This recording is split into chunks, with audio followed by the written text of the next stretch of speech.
I was brought up going to church, but I didn't listen much. I was exposed to Christianity, but that was pretty much it. I went my own way for a long time in my life and did a lot of things that Christianity probably wouldn't have approved of. But when I left home and went my own way, I stayed that way for quite a long time.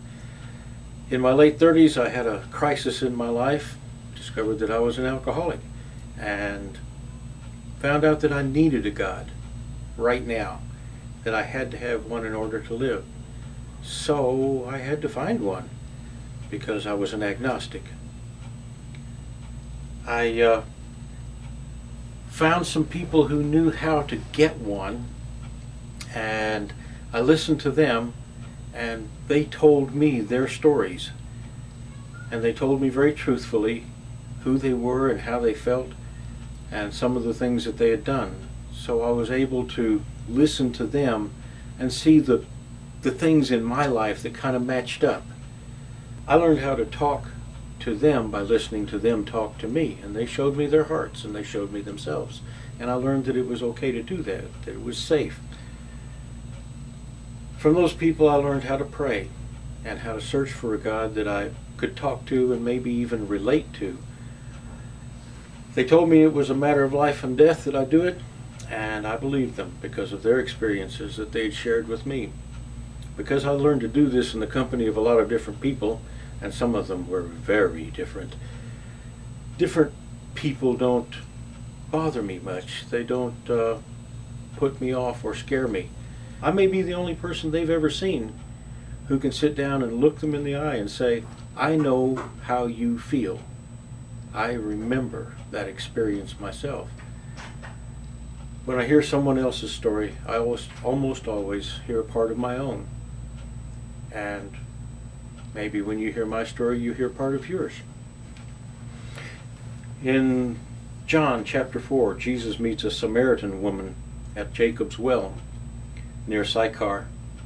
And after talking to Jesus, the woman runs back into town and she tells everybody in town, come meet a man who told me everything I ever did. Could this be the Christ, the one we're waiting for? Now, the people came, they listened to Jesus, and many became believers. And after that they said to the woman, we don't believe because of what you said. We believe because we came and we heard him. And we know that this man really is the Savior of the world. We tell our stories, and we hear the stories of others, and we begin to believe in the truth. In the beginning was the Word, and we begin our walk of faith by hearing. You have a garden hose? I had to go buy 2 of them last weekend. You probably have a garden hose. You probably don't think about it much. Not many people do. Nobody really pays much attention to a garden hose. You run over it a few times, you go to the hardware store, Walmart, or wherever, and you get another garden hose. No big deal.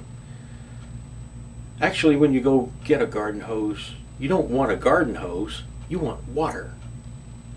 You have water here at the faucet at the house, and you want it over there so you can wash your car, or you want it over here so you can water the flowers, or back there at that brown spot in the backyard. The garden hose really isn't important. The water is important.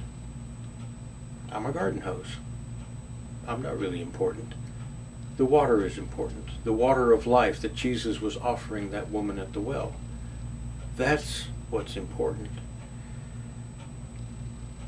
I have to come here to get the living water, and I carry it to my friends who are dying of their thirst. That's listening and communicating, getting the message and passing it on. And that's what I do.